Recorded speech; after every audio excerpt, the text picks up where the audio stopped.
তো একটা কাহিনী শোনো। বিয়ে বাড়িতে গেছি আমি আমার একটা বন্ধু। তো বিয়ে বাড়িতে যাওয়ার পরে বাস, তো ডিজের সামনে গেলাম, নাচানাচি করলাম।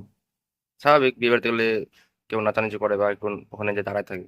তো আমরা একটু যে নাচানাচি করতেছি, নাচানাচির সময় একটা মেয়ের চোখে মানে এমন একটা দৃষ্টিকোণ গেল, চোখ মানে নজর গেল, মানে আর ভালো লাগলো।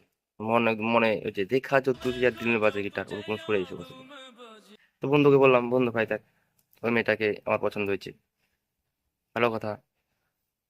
বন্ধু বললো পছন্দ হয়েছে, ভালো কথা। আমিও তারপর বললো যে চল তাহলে একটু প্যান্ডেলের ভিতরে চল, খাওয়া দাওয়া করে আসি। মেয়েটা প্যান্ডেলের ভিতরে গেল।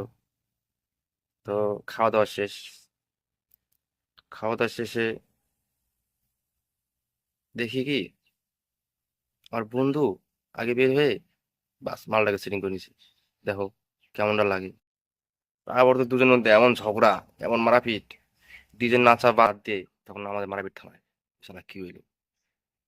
হুম, এরকম কাহিনী। একজন বন্ধুদের বলতে নেই তো ভাই আমার মালটা পছন্দ হয়েছে, তবে মাল লাগে সালটা নিবো।